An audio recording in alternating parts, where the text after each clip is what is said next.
सभी भाई बहनों को सादर नमस्कार। मैं आर के सोनी आप सभी का करियर वीक के ऑनलाइन प्लेटफॉर्म पर हार्दिक स्वागत करता हूं। जैसे कि आप सब जानते हैं कि मैं सीटेट के थ्रू जो उसमें CDP नामक पेपर होता है उसके अंतर्गत मैं आपको सामाजिकरण पढ़ा रहा था। अब उसके बाद मैं आपको उसके आगे की चीज़ को पढ़ाऊँगा और आज का हमारा कंटेंट है अधिगम अक्षमता। आज का हमारा कंटेंट क्या है? अधिगम अक्षमता। आज हम लोग जो पढ़ेंगे उसका क्या नाम है? अधिगम अक्षमता। आज का हमारा टॉपिक है अधिगम अक्षमता। इसको अंग्रेजी में कहा जाता है लर्निंग डिसेबिलिटीज।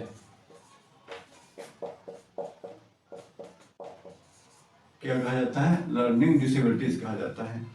अब बात आती है कि अधिगम अक्षमता क्या होता है। अधिगम अक्षमता उसे कहते हैं जब कोई बच्चा किसी चीज़ को सीख रहा होता है तो सीखने के दौरान जो उसे समस्या उत्पन्न होती है उसे क्या बोला जाता है? अधिगम अक्षमता बोला जाता है। यानी सीखने के दौरान वह चाहे लिखने से संबंधित समस्या हो या पढ़ने से संबंधित समस्या हो, किसी भी प्रकार की समस्या हो, जो भी समस्या उत्पन्न होगी उसे क्या बोला जाएगा? अधिगम अक्षमता बोला जाएगा। समझ गए ना? अधिगम अक्षमता क्या होता है? यानी सीखने के दौरान जो उसे पढ़ने या लिखने में समस्या उत्पन्न हो रही है उसको क्या कहा जाता है? अधिगम अक्षमता बोला जाता है, या अंग्रेजी में क्या बोला जाता है? लर्निंग डिसेबिलिटीज बोला जाता है। क्लियर है? अब हम लोग देखेंगे कि अधिगम अक्षमता कितने प्रकार का होता है। वैसे तो अधिगम अक्षमता बहुत सारा है, लेकिन बहुत सारी की बात यहाँ पर हम नहीं करेंगे।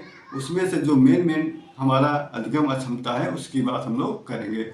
तो उन्हीं में से हमारा जो पहला अधिगम अक्षमता है उसका क्या नाम है? डिसलेक्सिया। क्या नाम है? डिसलेक्सिया। डिसलेक्सिया जो हमारा पहला अधिगम अक्षमता है उसका क्या नाम है? डिसलेक्सिया। डिसलेक्सिया ये हमारा पहला क्या है? अधिगम अक्षमता है। अब बात आती है कि डिसलेक्सिया क्या होता है। डिसलेक्सिया एक ऐसी बीमारी होती है या ये ऐसे बच्चों में इस प्रकार की बीमारी पाई जाती है जो पढ़ने से संबंधित होती है। यानी यहाँ पर ऐसा बच्चा जो इस बीमारी से ग्रसित है या उसके अंदर इस प्रकार का विकार पाया जाता है, ऐसे बच्चे किसी चीज़ को सही से पढ़ नहीं पाते हैं, यानी उसका सही से उच्चारण नहीं कर पाते हैं। जैसे अगर हम बात करें कि यहाँ पर लिखा हुआ है सा। क्या लिखा हुआ है? सा। तो ऐसे बच्चे सा को सा ना पढ़ करके क्या पढ़ेंगे? वाज पढ़ेंगे। यानी ऐसे बच्चे जिनके अंदर डिसलेक्सिया नामक बीमारी पाई जाती है ये शब्द को उल्टा पढ़ते हैं। क्या करते हैं? शब्द को उल्टा पढ़ते हैं और साथ ही साथ फ्लो स्पीड में नहीं पढ़ पाते हैं, यानी धारा प्रवाह में नहीं पढ़ पाते हैं। समान गति से पढ़ते हैं, औसत से कम गति से पढ़ते हैं, और पढ़ते हैं तो क्या पढ़ते हैं? उल्टा पढ़ते हैं। क्या पढ़ते हैं? उल्टा पढ़ते हैं। यानी सा को वाज पढ़ते हैं और बी को डी पढ़ते हैं। उसी प्रकार से जी को क्या पढ़ेंगे? क्यों पढ़ेंगे। इस प्रकार से ऐसे बच्चे पढ़ते हैं। क्यों पढ़ते हैं सर? क्योंकि उनको डिसलेक्सिया नामक बीमारी है। तो डिसलेक्सिया नामक बीमारी जिस बच्चों में होती है या जिस बच्चों में इस प्रकार की बीमारी पाई जाती है, ऐसे बच्चे पढ़ने से मतलब सही से पढ़ नहीं पाते हैं, उनको पढ़ने में समस्या होती है। तो इसको हम लोग एक लाइन में लिखना चाहेंगे तो क्या लिखेंगे? पठन संबंधी विकार। यह क्या है? पठन या पढ़ने संबंधी क्या है? विकार है। क्या है? विकार है। यह क्या है? पढ़ने संबंधी विकार है। यानी पढ़ाई से संबंधित या पढ़ने से संबंधित या पठन संबंधित विकार को हम लोग क्या बोलते हैं? डिसलेक्सिया बोलते हैं। समझ गए ना? पठन संबंधी विकार को हम लोग क्या बोलते हैं? डिसलेक्सिया बोलते हैं। यानी जिस बच्चों में पढ़ने से संबंधित या पठन से संबंधित विकार होगा उसको क्या कहा जाएगा? डिसलेक्सिया कहा जाएगा। अगला है हमारा अगला अधिगम अक्षमता है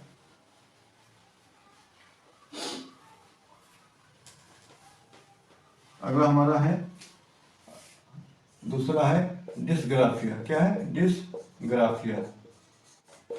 डिसग्राफिया इसको लिखा जाता है अंग्रेजी में डिसग्राफिया।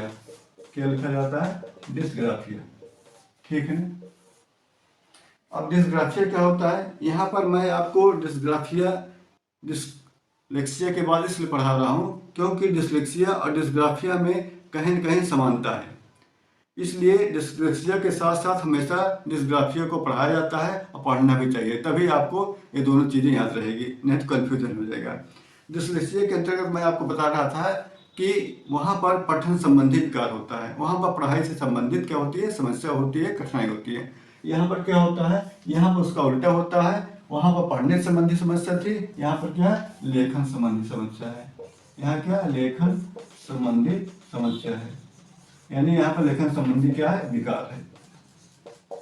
वहां पर पढ़ने से संबंधित समस्या थी, यहाँ पर लिखने से संबंधित समस्या है। जो लिखने से संबंधित समस्या होती है उसको क्या बोला जाता है, डिस्ग्राफिया बोला जाता है। जो पढ़ने से संबंधित समस्या होती है उसको क्या बोला जाता है, डिसलेक्सिया बोला जाता है। याद रहेगा ना, इसलिए मैं आपको इसके साथ इसको पढ़ा रहा हूँ, यानी डिसलेक्सिया पहले पढ़ाया, फिर आपको डिस्ग्राफिया पढ़ा रहा हूँ। इसलिए पढ़ा रहा हूँ कि आपको दोनों चीज़ें अच्छे से समझ में आ जाए, कन्फ्यूजन न बने।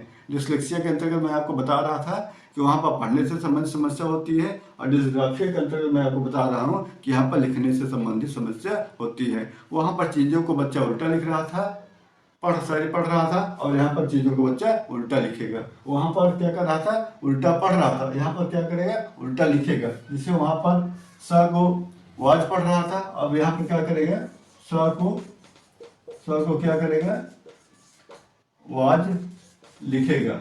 यहाँ पर लिखने की बात की जा रही है, वहाँ पर पढ़ने की बात की जा रही है। यहाँ पर स को वाज लिखेगा और बे को क्या लिखेगा, डी लिखेगा। समझ गए ना, दोनों बातें समझ गए ना। डिसलेक्सिया क्या होता है और डिस्ग्राफिया क्या होता है। डिसलेक्सिया में पढ़ने से समस्या थी, वहाँ बच्चा सही से पढ़ नहीं पा रहा था, उल्टा चीज़ों को पढ़ रहा था, धारा प्रवाह नहीं बोल पा रहा था। और यहाँ पर क्या है, लिखने से संबंधित समस्या है, वहाँ पर सा को वाज पढ़ रहा था, यहाँ पर सा को वाज लिख रहा है, यहाँ पर सा को वाज लिख रहा है, और यहाँ पर डी को डी लिख रहा है। इस बात को ध्यान रखिएगा।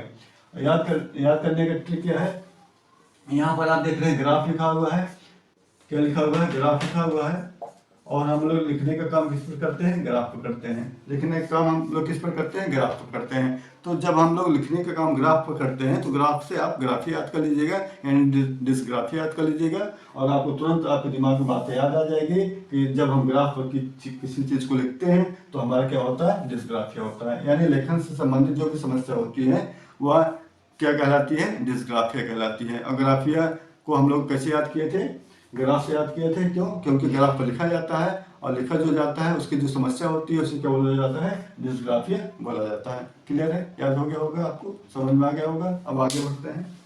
अब हमारा तीसरा विकार है डिसकैलकुलिया। तीसरा विकार क्या है, डिसकैलकुलिया। जो हमारा तीसरा विकार है वह है डिसकैलकुलिया। डिसकैलकुलिया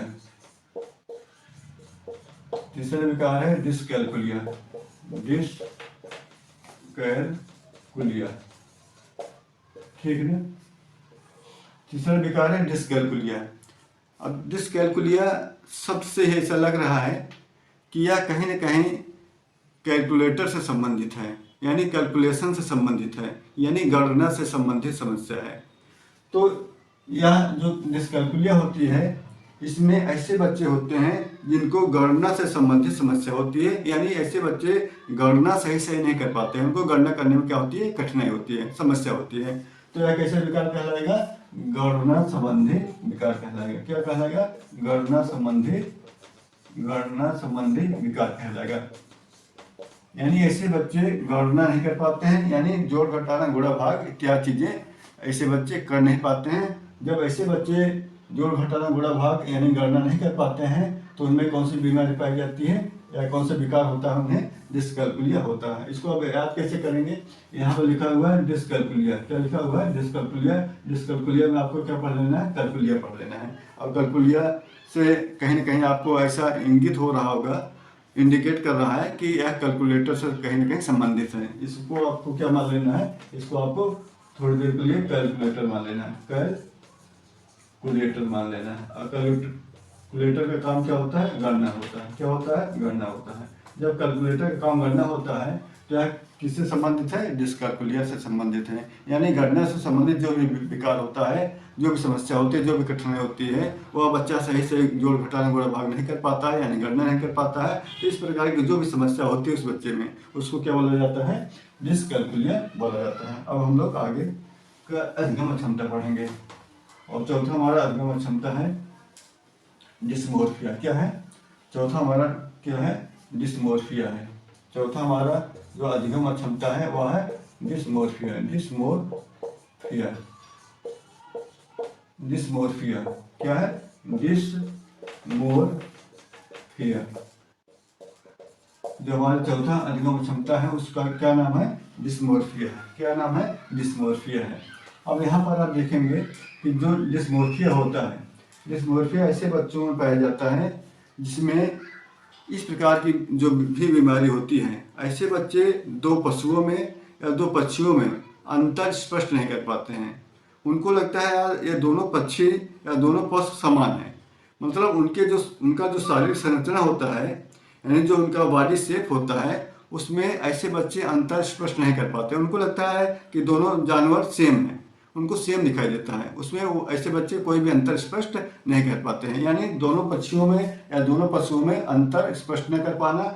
जब इस प्रकार की जो भी समस्या होती है कि जब वह बच्चा दो पशुओं में या दो पक्षियों में अंतर स्पष्ट नहीं कर पाता है, तो वह बच्चा कहाँ चला जाता है? भ्रम में चला जाता है। कहाँ चला जाता है? भ्रम की स्थिति में चला जाता है। यानी यहाँ पर बच्चे में कौन सी बीमारी है? भ्रम है। यानी बच्चा भ्रम की स्थिति में है। किसमें है? भ्रम की स्थिति में। और जब बच्चा भ्रम की स्थिति में हो जाएगा, यानी चीजों में अंतर स्पष्ट नहीं कर पाएगा, तो उसे कौन सी बीमारी होगी या कौन सा विकार उसके अंदर माना जाएगा? डिस्मोर्फिया माना जाएगा। यानी ऐसे बच्चे डिस्मोर्फिया नामक बीमारी से ग्रसित होते हैं या उनमें इस प्रकार का विकार पाया जाता है। पाया जाता है। तो उसमें क्या होता है? भ्रम की स्थिति होती है। ऐसे बच्चे भ्रम में चले जाते हैं, भ्रमित हो जाते हैं और दो पशुओं में या दो जानवरों में या दो पक्षियों में अंतर स्पष्ट नहीं कर पाते हैं। यानी उनके शारीरिक शेप के आधार पर या बॉडी शेप के आधार पर या शारीरिक संरचना के आधार पर उनमें ऐसे बच्चे अंतर स्पष्ट नहीं कर पाते हैं। अब आपको कैसे याद करेंगे? याद करने के लिए आप देख रहे हैं यहाँ पर मोर शब्द लिखा हुआ है। मोर को आपको क्या करना है? हिंदी में मोर लिख लेना है पहले। जब आप हिंदी में मोर लिख लेंगे तो आपको पता चल जाएगा कि मोर एक पक्षी का नाम है। क्या है? मोर एक पक्षी का नाम है। और मोर से संबंधित, क्योंकि यहाँ पर एक की बात नहीं की जा रही है, जब भी बात की जाएगी दो की बात की जाएगी, चाहे दो पक्षी की बात की जाए चाहे दो पक्षी की बात की जाए, तो मोर के साथ साथ एक और दूसरा पक्षी अगर आप ले लेंगे तो आप यहाँ पर आसानी से ले सकते हैं मुर्गा। क्या ले सकते हैं? मुर्गा। क्योंकि मुर्गा सब लोग जानते हैं, है ना, इससे सभी लोग परिचित हैं और मोर से भी सभी लोग परिचित हैं। तो ऐसे बच्चे जिनके अंदर डिस्मोर्फिया नामक बीमारी होती है, वो बच्चे मोर और मुर्गा अगर दोनों को एक साथ देख लेते हैं तो उनको उन दोनों में कोई भी अंतर दिखाई नहीं देता है। उनको लगता है कि मोर ही मुर्गा है और मुर्गा ही मोर है। दोनों में कोई अंतर स्पष्ट नहीं कर पाते हैं। यानी जो मोर और मुर्गा का शारीरिक संरचना होती है या जो उनका बॉडी शेप होता है, उसको देख करके ऐसे बच्चे कोई भी अंतर स्पष्ट नहीं कर पाते हैं। उनको लगता है कि दोनों पक्षी क्या है? समान है, इसमें कोई भी अंतर नहीं पाया जाता है। जब इस प्रकार की स्थिति होती है तो बच्चे कहीं न कहीं भ्रम की स्थिति में चले जाते हैं या उनके अंदर भ्रम वाली स्थिति पैदा हो जाती है। जब भ्रम की स्थिति पैदा हो जाती है तो उसको क्या बोला जाता है? डिस्मोर्फिया बोला जाता है। समझ गए? मुझे उम्मीद है कि आपको समझ में आ गया होगा। मैं आपको अधिगम अक्षमता बताया कि अधिगम अक्षमता किसे कहते हैं। अधिगम अक्षमता उसे कहते हैं जब कोई बच्चा सीखने के दौरान किसी चीज़ को सही से सीख नहीं पाता है, यानी वह सही से पढ़ नहीं पाता, सही से लिख नहीं पाता है। और जब सही से पढ़ नहीं पाता, लिख नहीं पाता है, किस प्रकार की समस्या जो उसको उत्पन्न होती है उसको क्या बोला जाता है? अधिगम अक्षमता बोला जाता है। ठीक है ना? इसके अंतर्गत मैंने आपको 3 प्रकार पढ़ाया। पहला मैंने आपको डिस्लेक्सिया पढ़ाया, फिर आपको डिस्ग्राफिया बताया, फिर आपको यहाँ पर डिस्कैलकुलिया पढ़ाया, उसके बाद चौथा क्या पढ़ाया? डिस्मोर्फिया पढ़ाया। यानी 4 प्रकार का विकार मैंने आपको पढ़ाया। डिस्लेक्सिया के अंतर्गत मैंने आपको बताया है कि यह कहीं न कहीं पढ़ने से संबंधित समस्या होती है। और डिस्ग्राफिया के अंतर्गत मैंने आपको बताया कि यह कहीं न कहीं लिखने से संबंधित समस्या होती है। और डिस्कैलकुलिया के अंतर्गत मैंने आपको बताया कि यह कहीं न कहीं गणना से संबंधित समस्या होती है। और डिस्मोर्फिया के अंतर्गत मैंने आपको बताया कि यह कहीं न कहीं दो पशुओं में या दो पक्षियों में अंतर न कर पाने की स्थिति होती है, जहाँ वह बच्चा भ्रम में चला जाता है और दोनों में अंतर स्पष्ट नहीं कर पाता है। इस प्रकार की बीमारी को क्या कहा जाता है? डिस्मोर्फिया कहा जाता है। तो आज की क्लास को हम यहीं पर रखेंगे। जो शेष बचा हो उसको नेक्स्ट क्लास में करेंगे। तब तक के लिए बहुत बहुत धन्यवाद।